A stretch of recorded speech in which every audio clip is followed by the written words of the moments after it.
أما بعد أعوذ بالله من الشيطان الرجيم بسم الله الرحمن الرحيم وقضى ربك ألا تعبدوا إلا إياه وبالوالدين إحسانا إما يبلغن عندك الكبر أحدهما أو كلاهما فلا تقل لهما أف ولا تنهرهما وقل لهما قولا كريما واخفض لهما جناح الذل من الرحمة وقل رب ارحمهما كما ربياني صغيرا. صدق الله العظيم. عن عبد الله بن عمرو رضي الله عنه قال قال رسول الله صلى الله عليه وسلم رضا الرب في رضا الوالد وسخط الرب في سخط الوالد او كما قال علیہ الصلوۃ والسلام. اس مبارک محفل کے صدر محترم اس میں شریک علماء اکرام مہمانان خصوصی اور سامعین اکرام السلام علیکم ورحمۃ اللہ وبرکاتہ. آج کے اس بابرکت اجلاس میں میرے تقریر کا عنوان والدین کے حقوق ہے. آج اس دنیا پر آج کے اس دور میں اگر ہم دنیا پر دائرانہ نظر ڈالیں تو ہر سو ظلم و زیادتی ہی نظر آئیں گی.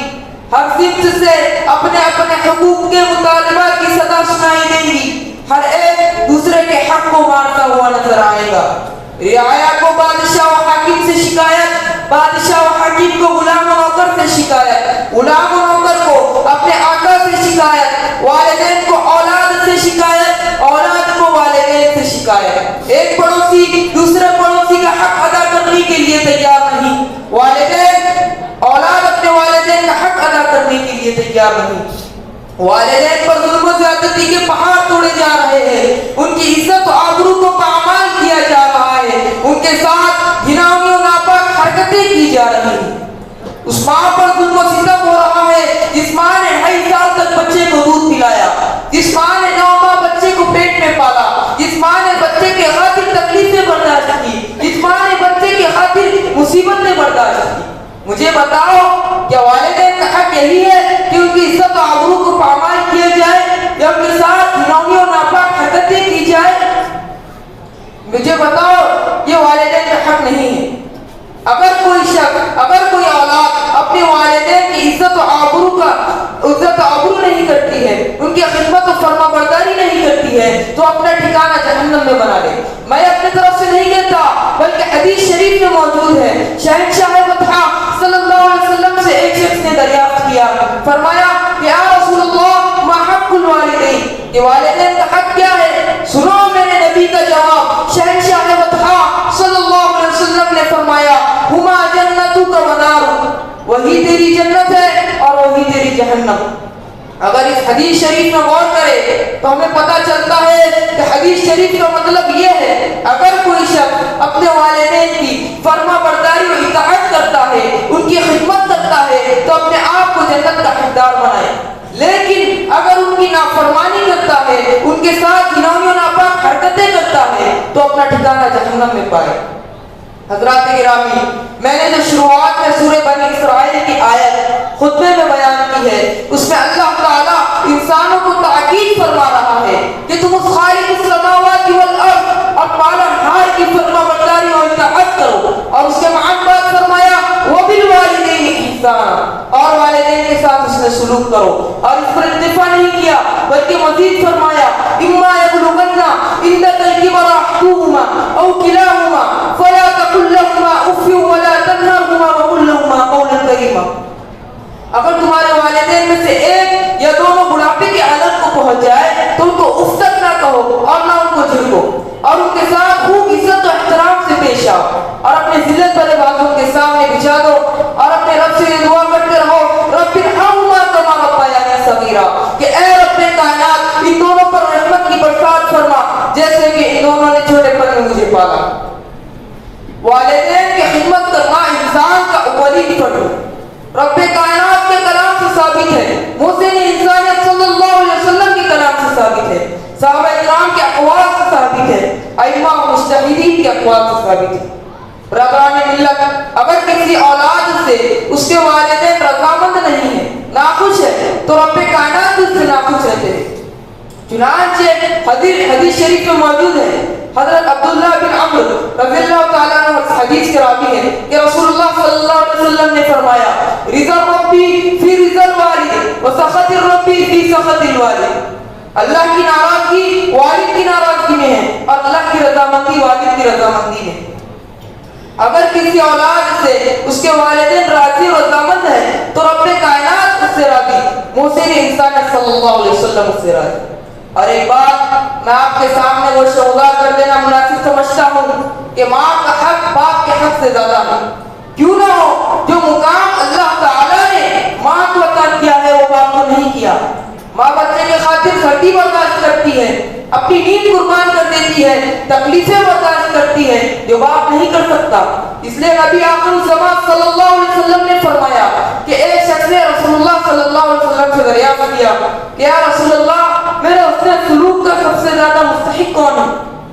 تو شہنشاہ بطحا صلی اللہ علیہ وسلم نے فرمایا تیری ماں، پھر کہا کون؟ پھر فرمایا تیری ماں۔ ایسے ہی 3 مرتبہ سوال کیا اور آپ نے وہی جواب دیا۔ جب چوتھی مرتبہ کہا پھر کہا کون؟ تو آپ صلی اللہ علیہ وسلم نے فرمایا پھر تیرا باپ۔ اگر اس حدیث شریف میں غور کرے تو یہ بات اظہار من الشمس ہو جاتی ہے کہ باپ کی ماں کو باپ پر فوقیت حاصل ہے۔ لیکن میں ایسا نہیں کہتا کہ باپ بچوں کے خاطر تکلیفیں برداشت نہیں کرتا، مصیبتیں برداشت نہیں کرتا، وہ بچوں کے خاطر اپنا وطن چھوڑ کر دوسرے ملک میں آباد ہو جاتا ہے چند روپے کما کر لانے کے لیے، بچوں کو اچھی سے اچھی تعلیم دیتا ہے، ان کو اچھا لباس پہناتا ہے اور ان کی راحت کا انتظام کرتا ہے، دن بھر محنت و مزدوری کرتا ہے اور بچوں کی دلخوش مسکراہٹ دیکھنے کے لیے اپنا سب کچھ قربان کر دیتا ہے۔ لیکن باپ کی تمام قربانی ماں کی قربانیوں کا مقابلہ نہیں کر سکتی اس وقت سے جب کہ تم کو وہ ماں جب وقت کاٹ کر جنم دیتی ہے۔ چنانچہ اگر کوئی اولاد اپنے والدین کے ساتھ گناہی و ناپاک حرکتیں کرتا ہے یا ان کی عزت و آبرو کی ان کی عزت نہیں کرتا ہے تو اللہ تعالیٰ اس کو دنیا میں ہی بتا دیتا ہے۔ چنانچہ ایک صحابی رسول ہے، اس کا نام علقمہ رضی اللہ تعالیٰ عنہ، بہت نیک و صالح ہے، نفلوں کو کثرت سے پڑھتے ہیں، صدقہ و خیرات ادا کرتے ہیں، عمل صالح کے پابند ہیں، لیکن انہوں نے اپنی ماں کے اوپر ان کی بیوی کو ترجیح دی تھی۔ اس کا نتیجہ یہ ہوا کہ انتقال کے وقت زبان پر کلمہ طیبہ جاری نہیں ہوتا اور روح گلے میں اٹکی ہوئی ہے، تمام لوگ دعائیں کر رہے ہیں، قرآن کی تلاوت ہو رہی ہے، لیکن روح جسم سے روح نکلنے کا نام نہیں لیتی۔ جب اس کی اطلاع رسول اللہ صلی اللہ علیہ وسلم کو دی گئی تو آپ صلی اللہ علیہ وسلم نے فرمایا کہ اس کے والدین زندہ ہیں۔ خبر ملی کہ صرف والدہ حیات ہے تو رسول اللہ صلی اللہ علیہ وسلم نے ان کی والدہ کو بلایا اور کہا کہ اے بڑھیا علقمہ کا تیرے ساتھ سلوک کیا تھا؟ بڑھیا نے کہا میرا بیٹا تو بہت نیک و صالح تھا لیکن اس نے اپنی بیوی کو میرے اوپر ترجیح دی تھی۔ آپ صلی اللہ علیہ وسلم نے کہا کہ اے بڑھیا علقمہ کو معاف کر دو۔ بڑھیا نے معاف کرنے سے انکار کیا تو رسول اللہ نے حضرت بلال کو حکم دیا کہ اے بلال لکڑیاں جمع کرو، اس میں آگ لگا دو اور علقمہ کو اس میں زندہ جلا دو۔ اتنا کہنا تھا کہ بڑھیا تڑپ گئی اور کہا کہ یا رسول اللہ میرے لختے جگر کو زندہ جلا دیا جائے گا۔ یہ سن کر ممتا جوش میں آ گئی اور وہ بڑھیا نے کہا کہ اے رسول اللہ میں آپ کو اور تمام لوگوں کو شاہد و گواہ بناتی ہوں کہ میں نے علقمہ کو معاف کر دیا۔ اتنا کہنا تھا کہ علقمہ رضی اللہ تعالیٰ عنہ کی روح پرواز کر گئی۔ ہمیں ان عبرت آمیز واقعات سے کچھ سبق لینے کی ضرورت ہے۔ ایسے ہی اور دیگر واقعات تاریخ کے اوراق میں شائع ملتے ہیں۔ کسی شاعر نے کیا خوب کہا ہے، اپنے من میں ڈوب کر پا جا سراغ زندگی، اپنے من میں ڈوب کر پا جا سراغ زندگی، تو اگر میرا نہیں بنتا نہ بن، اپنا تو بن۔ آخر میں اللہ تعالیٰ سے دعا ہے کہ ہمیں کہنے سننے سے زیادہ عمل کرنے کی توفیق عطا فرمائیے اور ہمارے والدین کی فرمانبرداری اطاعت میں اپنی زندگی کو گزارنے کی توفیق عطا فرمائیے۔ آمین وآخر دعوانا الحمدللہ رب العالمین۔ السلام علیکم ورحمۃ اللہ وبرکاتہ۔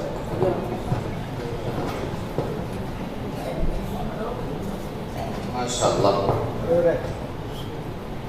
بہت اچھی تقریر والدین کے حقوق سے متعلق۔ اب اس کے بعد ایک انگریزی تقریر انگریزی زبان میں جس کا عنوان ہے توحید، اس کو پیش کرنے کے لیے محمد حذیف ابن ڈاکٹر محمد وسیم صاحب یہ طالب علم حفظ دعا میں تعلیم حاصل کر رہے ہیں اور شہر بوسط کے رہنے والے ہیں، وہ آئے اور اپنی تقریر پیش کریں۔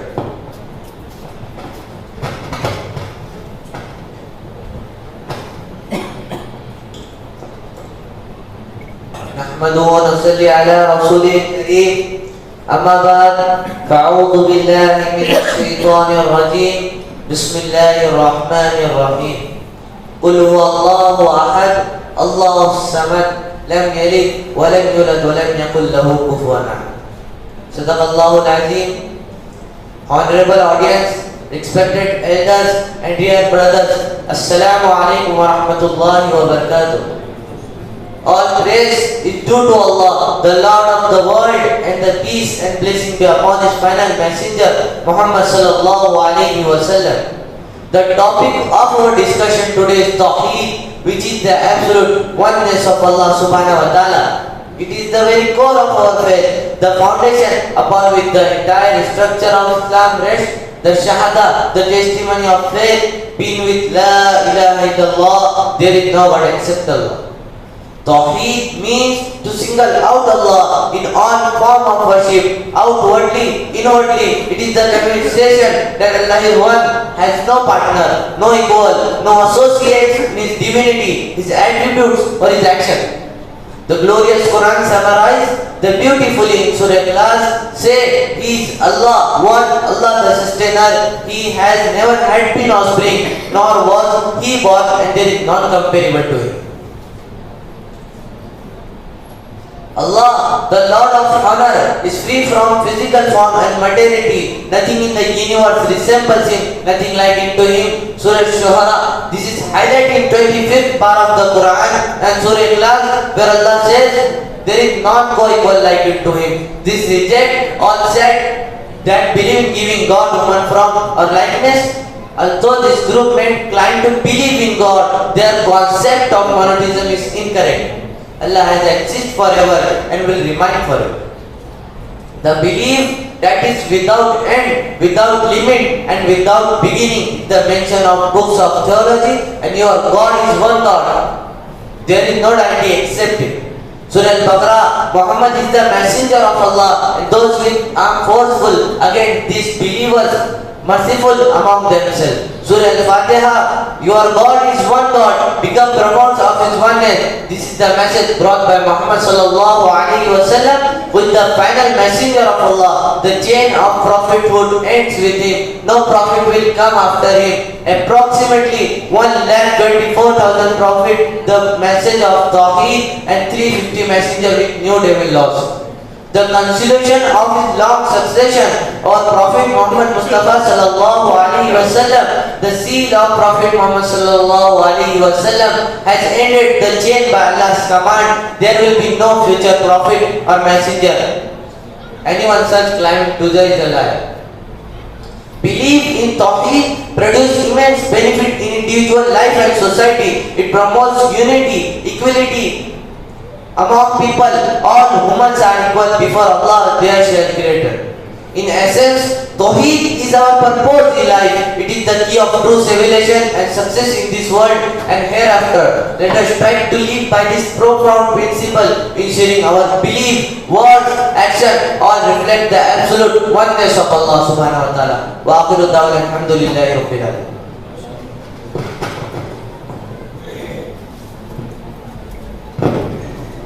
اب اس کے بعد ایک عنوان قرآن مجید کے اوصاف و فضائل، اس عنوان پر تقریر پیش کرنے کے لیے حافظ صارم الدین، جو کہ اس سال کے یہ حافظ بھی ہیں، حافظ صارم الدین ابن ناظم الدین قالی دولت خان کے رہنے والے ہیں اور حفظ دعا میں یہ تعلیم حاصل کر رہے ہیں، اور اسی کلاس میں تعلیم حاصل کرتے ہوئے انہوں نے اپنا حفظ مکمل کیا ہے. وہ آئے اور اپنی تقریر پیش کریں.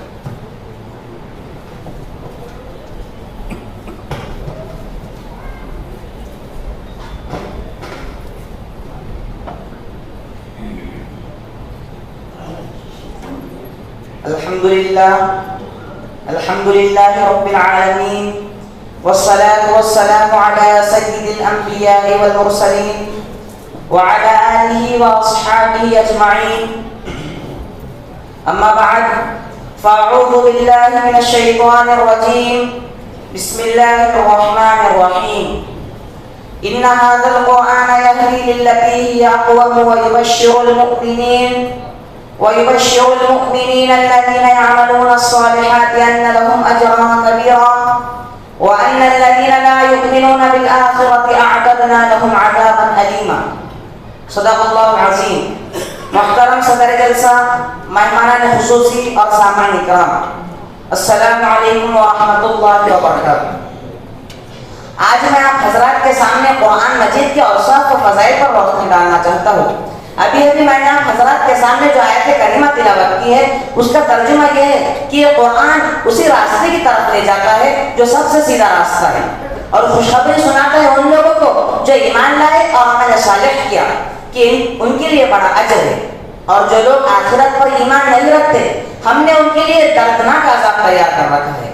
قرآن مجید کے پہلے پارے میں ارشاد ربانی ہے، الف لام میم ذالک الکتاب لا ریب فیہ ھدی للمتقین. یہ کتاب ہے، اس میں کوئی شک نہیں، اور ہدایت ہے متقیوں کے لیے. یعنی قرآن شک و شبے کا محل نہیں ہے، اس میں شک و شبے کی گنجائش نہیں ہے. یہ قرآن ان لوگوں کے لیے ہادی اور رہنما ہے جو اس قرآن سے ہدایت اور رہنمائی حاصل کرنا چاہتے ہیں. حضور حق سے محمد کو وہ کتاب ملی، حضور حق سے محمد کو وہ کتاب ملی کہ جس سے قسمت نوع بشر چمک اٹھی. یہ وہ کتاب ہے جس کی کوئی مثال نہیں، یہی وہ کلام ہے جس کو کبھی زوال نہیں. قرآن مجید جو حضرت محمد مصطفیٰ صلی اللہ علیہ وسلم پر نازل کیا گیا ایک ایسی کتاب ہے جس کی دنیا میں کوئی نظیر اور مثال نہیں، نہ فصاحت و بلاغت میں، نہ فضائل و اوصاف میں، نہ کلام و بیان میں. ہر اعتبار سے بے نظیر، ہر اعتبار سے بے مثال. یہ وہ نسخہ کیمیا ہے جو ہمیں ہمارے نبی محمد رسول اللہ صلی اللہ علیہ وسلم کے توسط سے ملا ہے، جس میں ہمارے لیے دنیا و آخرت کی فلاح و بہبود اور کامیابی اور کامیابی کا سامان ہے، جس پر عمل کرنا ہماری دنیا و آخرت دونوں جگہ کی فوز و فلاح کی ضمانت ہے. اتر کر ہجرا سے سوئے قوم آیا، اتر کر ہجرا سے سوئے قوم آیا اور ایک نسخہ کیمیا ساتھ لایا. وہ بجلی کا کڑکا تھا یا صوت ہادی، عرب کی زمین جس نے ساری ہلا دی. قرآن اللہ کی وہ کتاب ہے جس کی حفاظت کی ذمہ داری خود رب العالمین نے دی. ارشاد ربانی ہے، انا نحن نزلنا الذکر وانا لہ لحافظون.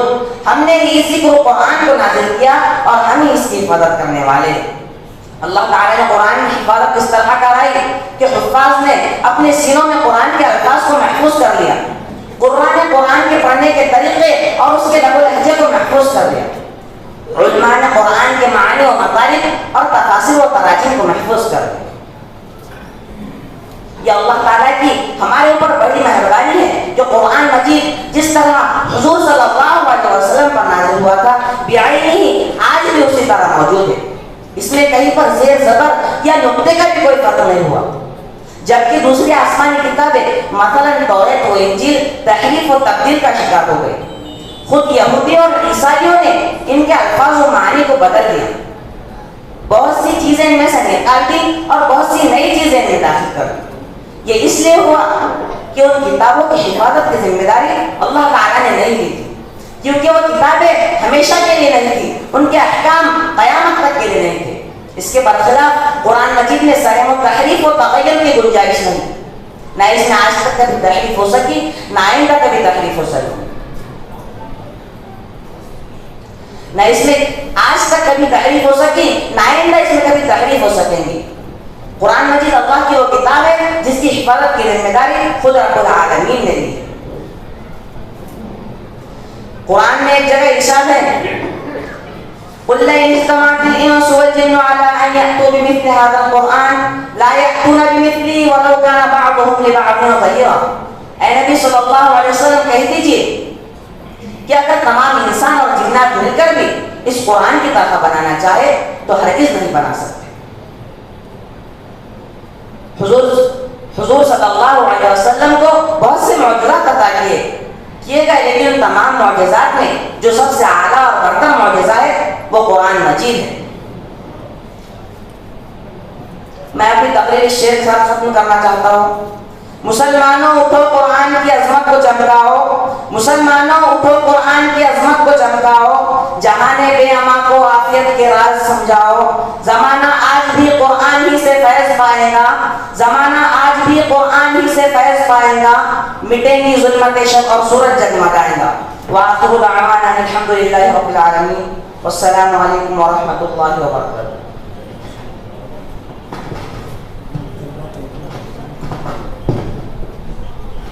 بہت ہی اچھے انداز میں تقریر پیش کی ہے۔ اب اس کے بعد ترانہ پیش کرنے کے لیے میں آواز دوں گا عمید العظیم ابن مولوی عباد اللہ خان صاحب شمسی۔ یہ حفظ اول کے طالب علم ہیں اور شہر پوسد کے یہ رہنے والے ہیں، وہ آئے اور ترانہ پیش کریں۔ ہاں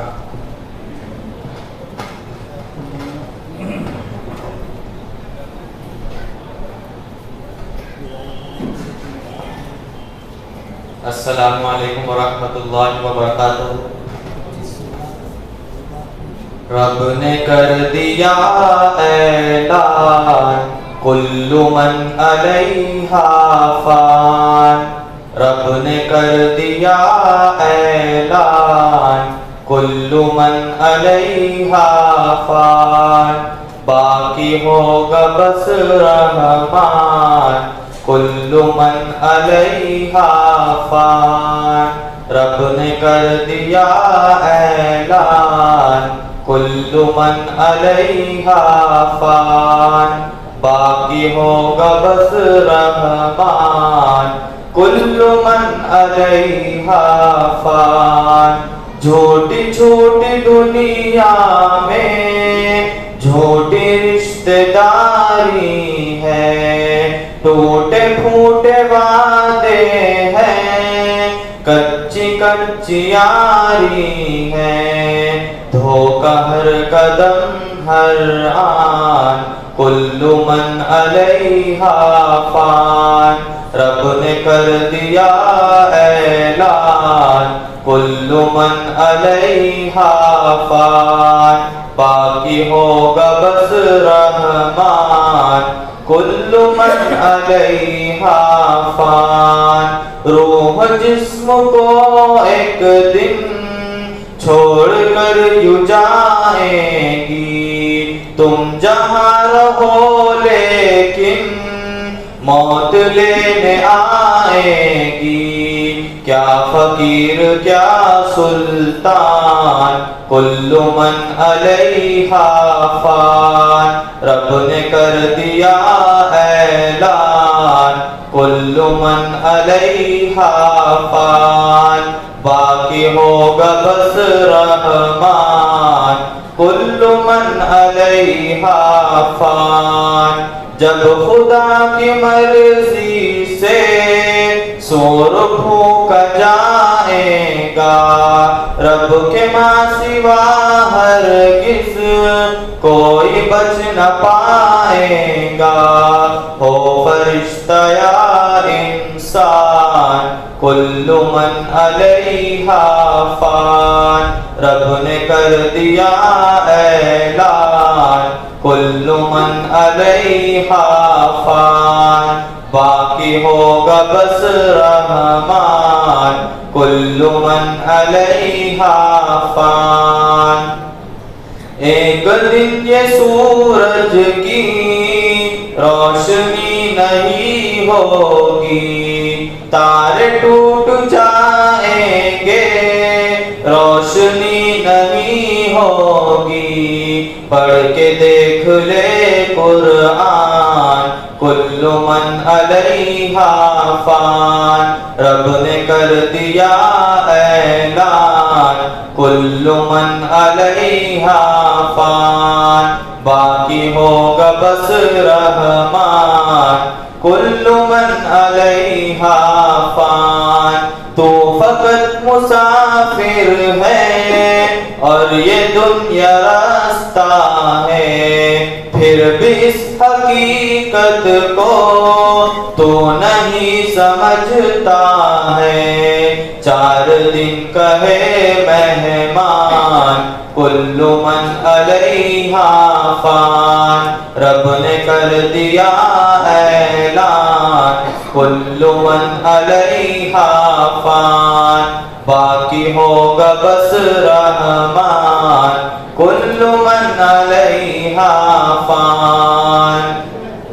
جھونپڑی ہو یا بنگلہ سب ڈھسیں گے اے جعفر، اونچے اونچے پربت بھی ہوں گے روحی کے ہمسر، جاندار یا بے جان کل من علیہا فان، رب نے کر دیا اعلان، کل من علیہا فان، باقی ہوگا بس رحمان، کل من علیہا فان۔ السلام۔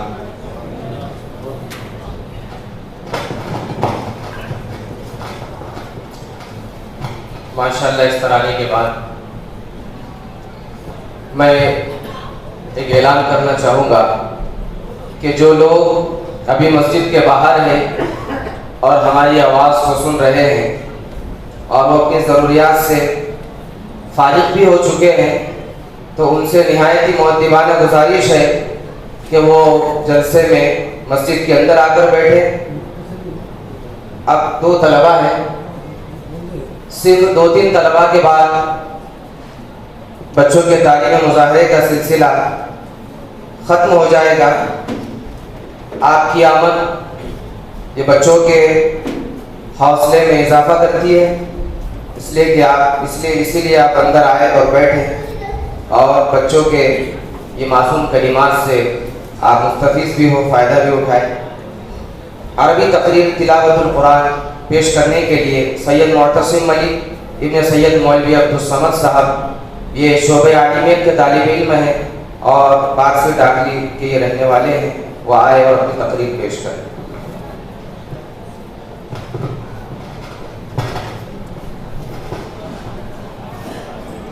نحمد ونصلي على رسول الكريم، أما بعد، فأعوذ بالله من الشيطان الرجيم، بسم الله الرحمن الرحيم۔ رئيس الاحتفال المؤكد والمستمعين الكرام والزملاء في الدنيا، إني أريد أن أتحدث أمامكم حول موضوع مقصد تلاوة القرآن۔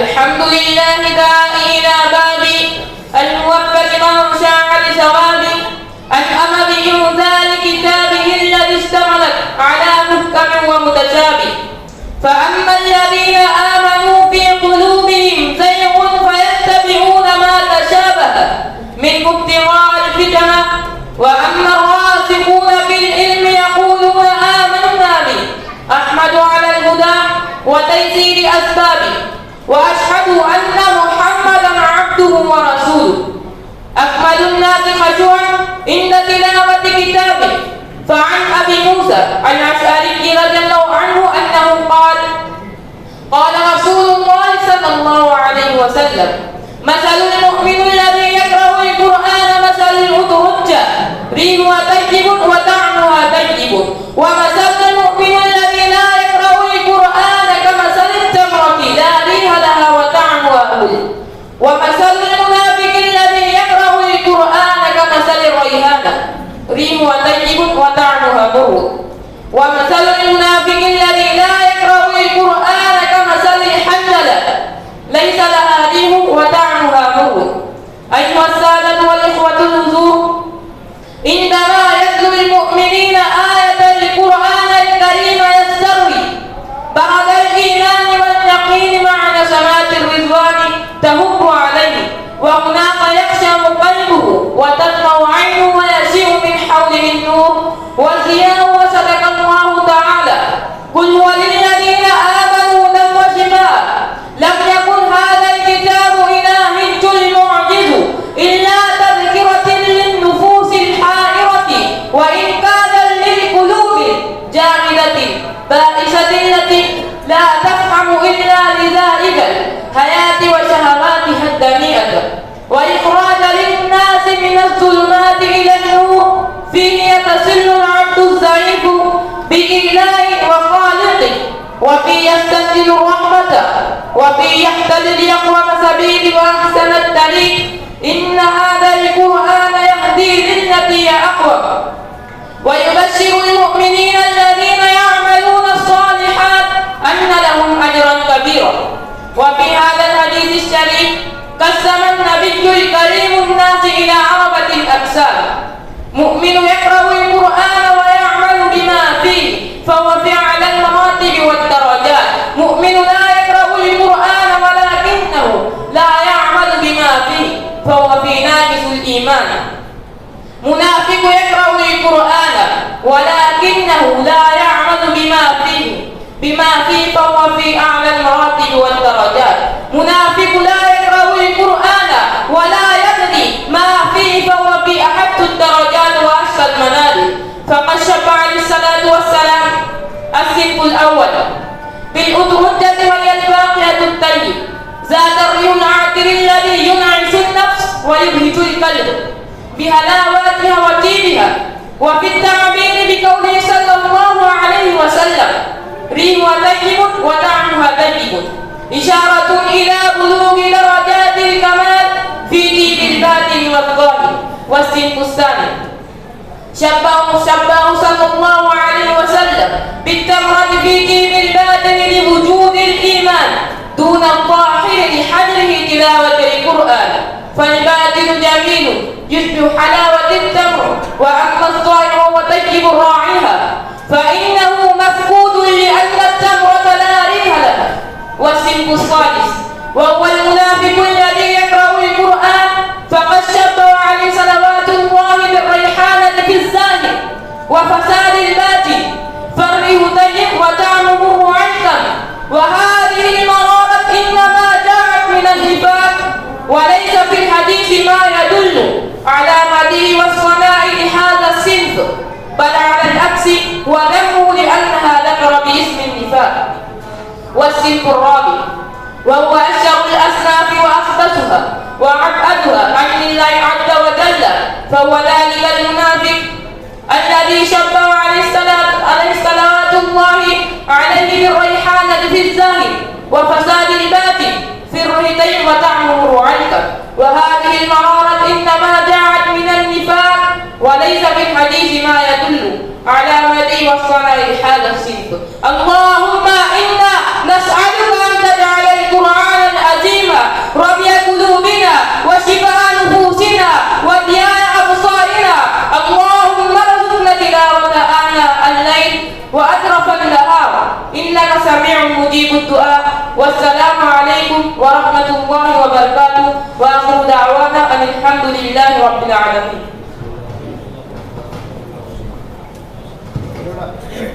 بہت ہی اچھی تقریر اس طالب علم نے عربی زبان میں پیش کی ہے، اللہ تعالیٰ خوب ترقی عطا فرمائے۔ اس کے بعد ایک مراٹھی تقریر ہے اور ایک اردو کی تقریر ہے اور پروگرام ختم ہو جائے گا طلباء کا۔ مراٹھی تقریر پیش کرنے کے لیے جس کا عنوان ہے اولاد اور خاندان کی دینی تعلیم کی اہمیت، شیخ شاداب ابن عبدالرحیم صاحب یہ حفظ دوم کے طالب علم ہیں اور شہر بوسط کے رہنے والے ہیں کہ وہ آئے اور تقریر پیش کریں۔